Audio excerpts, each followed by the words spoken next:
The Wild West, a time when gunslingers and cowboys were the most dangerous thing you had to worry about. Well, actually no, diseases were. If you got the sniffles, you kind of just died because those lazy academics took so long to invent penicillin. If you dodged sickness though, then armed and dangerous men struck fear into the hearts of many. Although wagon mishaps did actually take far more lives. Wagons may not be as cool as a 6-shot revolver, but those wooden carts went on some crazy kill streaks. Even if you ordered a drink at a bar, you were risking your life. They had a cocktail called the Deadly Tarantula Juice. It's literally the word deadly followed by a species of poisonous spider. I feel if you order that one, it's just natural selection. Many people died in the mines. Swimming lessons weren't a big thing, which seems irresponsible. Of course, wild animals used to pop off, and somewhere in between all of that, there were the outlaws who actually survived. And they survived by drinking this. I love water. I love it so much, I sometimes even shower in it. Hell, you can catch me in the early hours of a Sunday morning, snorting God's precious nectar like they were ants crawling under my skin. I put ice in my water to give it a tasteful chill. I put a slice of cucumber in my water when I'm feeling sophisticated. I've even been known to lie about having type 2 diabetes so that I could admit myself to hospital and get put on a UV drip. Now that's an efficient yet ethically ambiguous way to stay topped up. Despite my voice sounding like an Australian text-to-speech, I am human and I do get tired sometimes. I tried Red Bull, but it made me crash and I didn't even grow wings. I tried Monster, but it was gross, and I also don't ride motorcycles or beat my girlfriend, so I clearly wasn't the target demographic. I do, however, have a secret weapon that I've been using for many years, and those of you who've watched my content for a long time already know exactly what it is. We're armed with a pistol, a quadruple dose of gamer sups that we'll probably snort later, and a briefcase with a sniper rifle in it. There's a reason everyone who starts drinking this stuff never stops. It's like crack, but it'll actually make your life better. It gives you the smoothest energy boost with no crash, 0 calories, organic caffeine, vitamins, minerals, and just no bullshit that'll make you feel gross. Of course, best of all for all of us, you simply mix it with water, which is why I'm happy to announce my first ever long-term partner, GamerSupps. Click the link in the description and the first 2,000 people can actually get a completely free sample so you can try before you buy. Use my code PELLY for free shipping when you make an order and get yourself the drink you deserve. I arrive back at my gang's camp and our leader Dutch asks if I want to unwind and drink heavily with everyone. This is perfect, as 95% of Australia's culture is just binge drinking but thinking it's okay because we're self-aware. The other 5% are people with no teeth hassling you for money in exchange for some back alley loving. That's why I always make sure to have a few 20s on me. I decide to make a move on this little baddie called Mary Beth. Arthur starts twirling her around, it's a real jive. It's all going well until the priest we hang out with comes in and ruins the moment. He then starts following me around and suddenly I feel like I'm playing Youth Bible Study Simulator. This could be the final boss, a drunk handsy priest. In the morning I have a rich nourishing breakfast of a bowl of stew, 10 crackers, 3 cans of peas, some fish and a fair amount of bourbon. Today we bulk Arthur up. I ride out as I've got to collect some money from a farmer.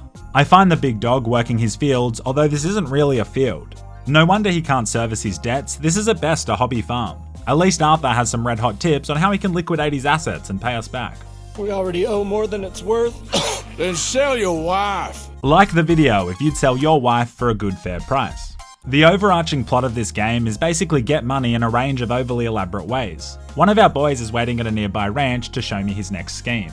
I ride through the Windows XP background biome and on the way I spot a camp which is perfect as I need to keep eating. The campers aren't friendly and they point their guns at me in a very sensual way. It looks like he's about to start grinding on his bro and I'm all about it. I proceed to kill them both and take all of their canned goods. The journey to maximum weight continues. I arrive at the homestead and my mate Jose is like, yeah big girl, we're going to steal ourselves a carriage. We ride over to where the carriage enthusiast lives and stalk out his property. I feel like we're not quite far enough away, barely 50 yards from the building, like they can just clearly see us snooping around. We pull out our binoculars and do a little Wild West reconnaissance. I block Jose's line of sight as a power play and we learn that it's an old farmhouse. Wow, invaluable information. Once it's nighttime, we sneak up on the property and see that there's people sleeping inside. My grandpa always said he wanted to die peacefully in his sleep, and so I grant that wish to these lucky carriage fetish lads. I'm sure it was implied that my grandpa meant old age, but we rob the joint, steal the wagon, and sell it to the guy at the homestead, making some big cash for the gang. In even better news, Arthur is looking the thickest I've ever seen him. John Marston is like, yo Arthur USA, do you want to rob a train? Arthur is like, yeah blood, I need a new pair of Entes. Great writing by Rockstar Games. The first heist setup is stealing an oil cart from this refinery. A lot of people don't know what oil is used for. It can power vehicles, heat buildings, allow you to host the World Cup despite being egregiously underprepared and having thousands of workers die in preparation. It can also produce electricity. I steal the wagon and escape into the hills. And just kidding, due to the parallax error, I misjudge the riverbank and die in a classic wagon mishap. In America, this would go down as a fatal wagon crash statistic. In Qatar, however, this would go down as a death due to natural causes. I drop the wagon off and all is well, except my horse is now on the other side of the map. Super cool that it didn't follow me. I begin the long run back to my steed, but then I see another campsite. There are horses there, and so I run down. It's some tripper who seems friendly enough and wants me to pick flowers for him. The only time I've ever picked flowers is when I stole them from my neighbour's garden as a kid and gave them to this girl at school and then asked her out. She was several grades above me, and in front of her entire grade she said that I was so sweet and she loved the flowers. She then apologised and said she couldn't go on the date due to the age gap. She ended up getting hit by a car. Well, no, that's not true. We're still friends on Facebook and she's married with kids, but she lives in a busy city with lots of traffic, so fingers crossed. I ride straight back to camp. I do a few manly thick boy chores and then get thrown a real curveball. Abigail asks me to spend some time with her son. I agree to take the little Malacca fishing. I find Jack playing with a stick in the mud. What a loser. We head down to the river and get ready to catch some dinner. The first thing this kid does is cast right under me and cross our lines. I'm out here catching fish that honestly deserve to be mounted on walls while he walks off to pick flowers. Will a floral necklace feed our gang, Jack, you idiot? The law arrives and they're like, we're gonna catch you, you cheeky rascals, eventually. And Arthur's like, yeah, nah mate, it's only chapter 2, that would be way too early in the storyboarding progression. That's word for word what they said. I ride back to camp, Father of the Year, and my honour even goes up quite a bit, which is great. Unfortunately, however, I've run out of food. I ride to Valentine to restock, and on the way I see a sheep herder. I decide to trample a few of his livestock to remind him where he came from, and then the guy shoots himself in the head. No takesies backsies on that one, Chief. I make up for my crimes by chatting with a war veteran for a while. He lost his arm in a really sad way. He had a wagon mishap 5 years after the war was finished. I do a quick grocery shop and then ride out to complete this train heist. I pass this blind beggar who is on the side of the trail asking for coins. I've been fooled by these fake blind beggars before, but I give him some cash and he seems genuine. I even watch from a distance and this guy actually does seem to be blind. I guess there are some honest NPCs left in this game, which is refreshing. I head over to meet John and the boys. We all pile onto the oil wagon I stole and head for the tracks. Once the roadblock is set up, Arthur stands on top of the cart and waves the train to stop. I feel like if he died here, you couldn't really blame the wagon for once. Arthur's character in this game is interesting because yes, he's an outlaw, but deep down he's a good guy with a heart of gold. I proceed to use the butt of my rifle to smack anyone in the jaw who refuses to give up their personal possessions. Robbing trains has to be my favourite thing to do in this game, it's so satisfying. Unfortunately for us, there happens to be an entire platoon of 45 law enforcement cavalry riding past on one of their classic group recreational night rides. What are the chances? We kill all of them and then ride to safety. The lads say they'll meet me at camp, but I follow them and they celebrate the successful heist just like we all would, by sitting eerily still on their horses indefinitely. I guess it's not like they can celebrate with a late dinner, as there are literally no rations anywhere to be seen. And this is why you don't take a flower-loving dwarf who doesn't know how to catch any fish fishing. Keen to bulk up, I eat a bunch of food from my personal supplies, then sleep for a while, then eat again over and over. John Marston and I head into town as he wants to steal sheep and sell them. He's also pretty mad that I've been spending so much time with his son, which is understandable, it's weird. I buy a sniper rifle and we head off to find some sheep. Perched up in the hill, John tells me to fire a warning shot to scare off the farmers. I didn't just buy a sniper rifle not to use it, and so I dome one of them. I also dome one of the sheep to send a message to the flock that Papa's home. I've actually always had a lot of respect for sheep because they wear our clothes before they even exist. I herd the flock back to Valentine and we make a pretty penny. Most of the gang are having beers at the local pub because that's apparently a wise thing to do when we're the most wanted people in the country. I have a couple of drinks with Dutch and the law enforcement show up. They're like, "Oi, you and the mandem best come out in it, bruv." A pretty weird dialogue choice given this game is set in 1899. We kill the first wave and then the gang pushes a wagon while I murder absolutely everyone. In hindsight, maybe rolling through the main street wasn't the most calculated decision. I guess the lads just wanted one last scenic tour of Valentine before we leave for good, which I respect. We narrowly escape and the Vanderlind gang lives to see another day. Dutch and the lads are keen to move campsites, but first I have some business to attend to. I punch a bull and ride for the town of Rhodes. I realise that despite eating more food than you can possibly imagine, Arthur is somehow looking lean. I decide to up the intensity of my winter bulk and head to the pub, as if you drink a lot of alcohol you can gain weight.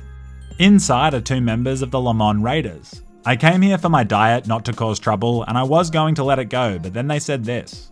Get out of here, boy. I know they're just NPCs, but I can't be taking that smoke from anyone. It's crazy playing games, as sometimes you get to live experiences you never would, and I think that's really special and not talked about enough. For example, here I get to experience what it's like to have 2 wives. The bartender bans me from drinking here, and so I have to find a new pub. On my way out, I run into the best NPC of all time, and he's looking for his mate Gavin. Gavin! That's the exact same thing I say when I nut. I ride over to Saint Denis, find myself a pub, hitch my horse up and start drinking. If music didn't get copyrighted, I would play an inspiring drinking montage right now to a tasteful banger, but as the greedy little musicians actually want to be paid for their hard work and dedication, I'll instead tell you a short story from my past. I used to live with my mate and his girlfriend, and they had this rabbit that was very cheeky. One day I walk into their room and I see his girlfriend under the bed searching for this rabbit. I stand there as her ass shakes from side to side as she searches for this little mammal. I couldn't not look, it was like a rare lunar eclipse. Then this perky black skinny jeans booty wriggles out from under the bed, and it's not my mate's girlfriend, it's my mate. He was a smaller guy who wore tight jeans, and I realised I'd just been eye-banging my friend's ass. What can I say, my boy obviously doesn't skip leg day. I check Arthur's weight, and he's actually considered the perfect weight, which is impossibly hard to believe. I realise that if I'm going to achieve my aspirations, I need to cheese the game. First, I skillfully hunt myself some wild animals so I have food for days. I then cook up meat until the sun goes down in preparation for the great bulk. I discover that if I keep setting up and tearing down camps, Arthur's weight will update without time passing. If time passes, he loses weight. So I just eat a lot of food, set up a camp, eat a lot of food again, and then tear down the camp over and over again until at long last he becomes overweight. I buy some new clothes, and just like that, we have achieved my childhood dream. Arthur is officially a thick boy. I ride back over to the pub where the Le Mans Raiders hang out so I can get in a bar fight and test out my new bulked up advantage. Unfortunately, the venue only has upstanding citizens in it, but I still try and start a bar fight. It rapidly gets sadistic as no one really retaliates, they kind of just scream and run for their lives. The thick Arthur can't be stopped. While riding back to Dutch and the gang, this Mexican dude offers me a duel. This is strange, as the last time I met this man, our personalities clashed a little bit. I'll go another round, but you better be a good sport this time. I proceed to not be a good sport. I get back to camp and everyone's panicking and preparing to leave. I get being wanted is stressful, but Arthur put a lot of effort into his new physique, and a compliment or two wouldn't slow us down that much, would it? Dutch is like, "Oi, big sexy, can you find us a new camp?" And Arthur is like, "Yeah, nah, yeah, mate, yeah, nah, yeah." The writing and dialogue between characters in this game gives me chills. Javier and I ride off to find a new campsite, and the first place we look is a dried up riverbed that has corpses in it. Well, as long as it doesn't rain and we don't catch typhoid or an STD from the rotting bodies, this is absolutely perfect. We find and search a ruined campsite, and then this lady comes out with a shotgun and asks if we can find her husband who was captured. We ride out and locate the husband, who's tied up at some campsite. We decide that now this is the perfect place for our gang to hide. I'm starting to realise that our gang is terrible at picking camp locations. People clearly already know about this spot. We've gone from a mass grave riverbed to just being copycats. While freeing the big dog, we're attacked and we kill almost all of them, but a couple of them ride off on their horses. Just a few huge, massive loose ends riding away into the distance, but no worries. We start setting up camp, and it looks like the old Vanderlind gang have done it again. We've achieved maximum thickness, we escaped the law, and most importantly, we can get back to being a great dad to the person I hate most in this world, Jack. How's the weather down there, little feller? What? What do you mean? Hope you start growing soon, kid. You'll need to stand on a box to reach manhood at this rate. Just leave it, Arthur. If you enjoyed this educational video, hit like, follow my socials, I love you.